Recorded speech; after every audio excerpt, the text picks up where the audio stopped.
যারা জুলাই আন্দোলনে শাহাদাত বরণ করেছেন, যারা আহত হয়েছেন, যারা পঙ্গুত্ব বরণ করেছেন, যারা চোখ হারিয়েছেন, যারা এখনো বিছানায় কাতরাচ্ছেন, অনেকে সুস্থ হননি, এদের যাতে আমরা খোঁজ খবর নিই ওনার পক্ষ থেকে। আমরা গতকালকে মহানগরের পক্ষ থেকে গিয়েছিলাম উমর ফারুকের পরিবারের সাথে দেখা করতে খুলশীতে। আপনারা হয়তো অনেকে নিউজে দেখেছেন। আজকে আমাদের দ্বিতীয় দিন, 8 তারিখ ছিল এই প্রোগ্রামের প্রথম দিন। দ্বিতীয় দিনে আমরা এসেছি বোয়ালখালীতে ইঞ্জিনিয়ার উমর বিন নুরুল আফসার এই শহীদের কবর জিয়ারত করব এবং ওনার আম্মাকে, বোনকে, ভাইদেরকে একটু সালাম দেব। এই জন্য আমরা এসেছি ডক্টর শফিকুর রহমানের নির্দেশে। নিষ্পেষণকারী, নিপীড়নকারী, ফেসিবাদী, স্বৈরাচারী সরকারের বিরুদ্ধে সঠিকভাবে কথা বলা, ভূমিকা রাখা, এটা হচ্ছে জেহাদের মধ্যে সর্বোত্তম জেহাদ। আজকে বোয়ালখালীবাসী শহীদ ওমরের কারণে অত্যন্ত সম্মানিত।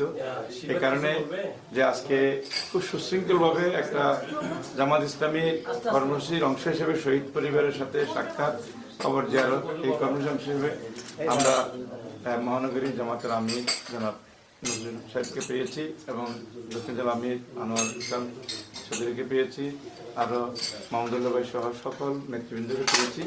আমরা গর্ববোধ করি এই আজকের এই দিবসে আমরা চট্টগ্রামের বিভিন্ন সমস্যা, 8 আসনের বেশ কিছু সমস্যা মধ্যে কালুরঘাট সেতু উদ্বোধন, সবগুলো রাস্তাঘাট সমস্যা, স্কুল কলেজের সমস্যা, সবগুলো সমস্যা যেন শহীদ ওমরকে আমরা যেন বলতে পারি এবং আল্লাহর কাছে যেন আমরা এই দোয়া কামনা করি যে এইসব আসনে সব যোগ্য প্রার্থী দেওয়া হয়েছে।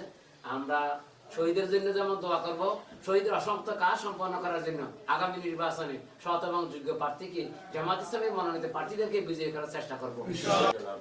বোয়ালখালীর নেতৃবৃন্দ এবং শুভাকাঙ্ক্ষী ভাই, আসসালামু আলাইকুম রহমতুল্লাহ। আসলে আমার আপুর সাথে তো আমার শহীদ হওয়ার পরে দীর্ঘক্ষণ এখানে আসি, কথা বলি, অনেকবার এসেছি। আপুর হাজবেন্ডের সাথে সৌদিতে আমি কয়েকবার কথা বলেছি। সবাইকে আমরা শহীদের পক্ষ থেকে আমার মোবারকবাদ জানাচ্ছি এবং ভবিষ্যতে এই আশাটা অব্যাহত থাকবে সে আশা ব্যক্ত করে কৃতি সন্তান শহীদ ওমর বিন নুরুল আফসারের যে রক্ত দিয়ে আজকে আমাদেরকে দেশকে স্বাধীনতা করে দিয়েছেন, সেই স্বাধীন দেশে আগামী নির্বাচনে আমাদের সহযোগ্য নেতৃবৃন্দ যে জামাত ইসলামী তারা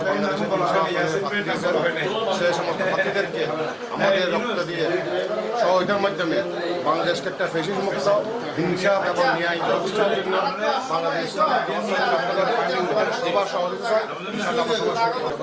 দেশকে ফ্যাসিস্ট মুক্ত করার জন্য তিনি তার চাকরি জীবন, তার ক্যারিয়ারকে পিছনে রেখে দেশকে ফ্যাসিস্ট মুক্ত করার জন্য এগিয়ে আসেন এবং নিজের জীবনকে বিলিয়ে দিয়েছেন, কোরবান করে দিয়েছেন। জুলাই বিপ্লবের শহীদ উমর বিন আফসারের আজকে আমরা খবর জিয়ারত এবং পরিবারের সাথে সাক্ষাৎ এসেছি। উমর বিন আফসার যে ত্যাগ এবং দীক্ষা দিয়ে নিজের সবচেয়ে প্রিয় জীবনকে ফ্যাসিবাদ এবং ফ্যাসিজমের উৎখাত করার জন্য ঢাকার রাজপথে নিজের ক্যারিয়ারকে বিসর্জন দিয়ে শাহাদাত বরণ করেছেন। আমরা দোয়া করি যাতে আল্লাহ তার শাহাদাতকে কবুল করে। পাশাপাশি